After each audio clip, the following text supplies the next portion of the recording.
4 जुलाई 2017 10th class में पढ़ने वाली 16 साल की गुड़िया अपनी क्लास पूरी करके स्कूल से निकलती तो है लेकिन अपने घर नहीं पहुंच पाती। गुड़िया की रात देखते देखते घंटों बीत जाती है। दोपहर से शाम, शाम से रात और रात से सुबह हो जाती है। सुबह होते ही गुड़िया के गायब होने की खबर पूरे गांव में आग की तरह फैल जाती है। लोग गुड़िया को खोजने के लिए पूरा जंगल छान मारते हैं लेकिन उनको गुड़िया से जुड़ी कोई भी चीज हाथ नहीं लगती। 6 जुलाई 2017 पुलिस को कोटखाई के जंगल में एक डेड बॉडी मिलती है, लेकिन क्या ये गुड़िया ही थी? आइए देखते हैं।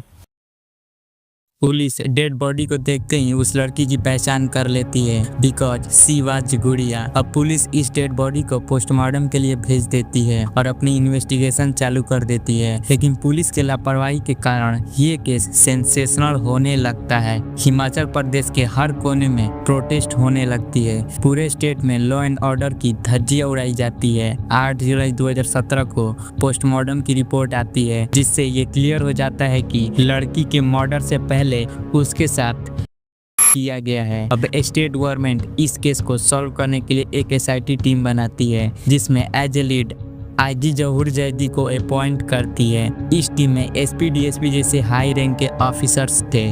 एसआईटी के हाथ में ये केस आते ही इसकी इन्वेस्टिगेशन तेज हो जाती है और 48 घंटे के अंदर ही एसआईटी 4 लोगों को अरेस्ट करके इस केस को सॉल्व करने का दावा कर देती है। लेकिन पुलिस पर रसूखदारों को बचाकर निर्दोष लोगों को जानबूझकर फंसाने का आरोप लगने लगता है। ये आग तब और भड़क जाती है जब पुलिस कस्टडी में सूरज नाम के एक शख्स की मौत हो जाती है। अब बस एक आखिरी ऑप्शन बचा था, सीबीआई। जगह जगह पे सीबीआई की मांग उठने लगती है। उसके बाद हिमाचल हाई कोर्ट के आदेश पर अब एंट्री होती है सीबीआई की। सीबीआई सबसे पहले एसआईटी के खिलाफ चार्जशीट दायर करती है और एसआईटी टीम के सारे अफसर को अरेस्ट करके उनसे इंक्वायरी करने लगती है। सीबीआई का पहला सवाल ये था कि आपने उनको किस सबूत के आधार पर अरेस्ट किया है।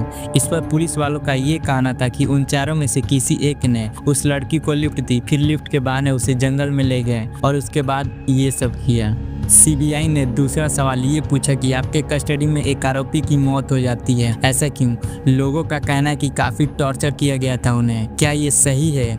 इस पर पुलिस वालों का कहना था कि कस्टडी में 2 लोगों ने आपस में मारपीट की थी जिसकी वजह से एक की मौत हो गई। ऐसे बहुत से सवाल थे जिनका जवाब शायद एसआईटी के पास नहीं था। सीबीआई अब फिर से इस केस को रीओपन करती है और इन्वेस्टिगेशन स्टार्ट कर देती है। सीबीआई सबसे पहले क्राइम स्कैन से मिली सारे सबूत जैसे क्राइम स्कैन से मिली गुटखे की पाउच और शराब की बोतल, फुटप्रिंट, ब्लड सेल्स, इनको दिल्ली भेज देती है। उधर दिल्ली फोरेंसिक एक्सपर्ट को लड़की के डेड बॉडी पे खूनी के दांत के निशान भी मिल जाता है जिससे उनको डीएनए सैंपल भी मिल जाता है। उसके बाद फोरेंसिक एक्सपर्ट डेड बॉडी से मिला डीएनए और शराब की बोतल से मिला डीएनए मैच करती है जो बाद में मैच कर जाता है। इसका मतलब जिसने ये मर्डर किया था उसी ने शराब पी थी। अब फोरेंसिक डॉक्टर की टीम एसआईटी द्वारा अरेस्ट किए गए सारे आरोपियों की डीएनए सैंपल लेती है और बॉडी से मिले डीएनए से मैच करके देखती है, लेकिन उनमें से किसी भी आरोपियों का डीएनए मैच नहीं होता है, जिसका मतलब ये था कि एसआईटी द्वारा की गई इन्वेस्टिगेशन जल्दबाजी थी। सीबीआई अब शक के घेरे में आने वाले 250 से ज्यादा लोगों से इंक्वायरी करती है, उनका डीएनए सैंपल लेती है और उनको मिले डीएनए सैंपल से जांच करती है, लेकिन यहाँ भी इनको कुछ हाथ नहीं लगता। सीबीआई के ये केस अब धीरे धीरे ठंडा पड़ रहा था।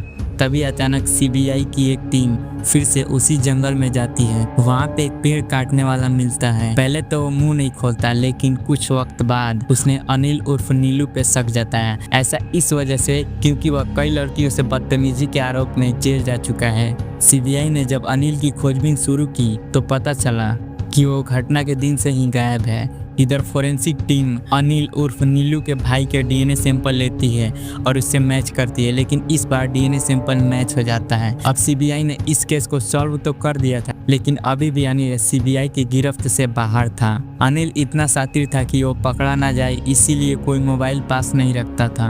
अब सीबीआई नीलू को पकड़ने के लिए उन सारे लोगों को फोन टैप करने लगती है जो किसी न किसी तरह से नीलू से कनेक्टेड थे।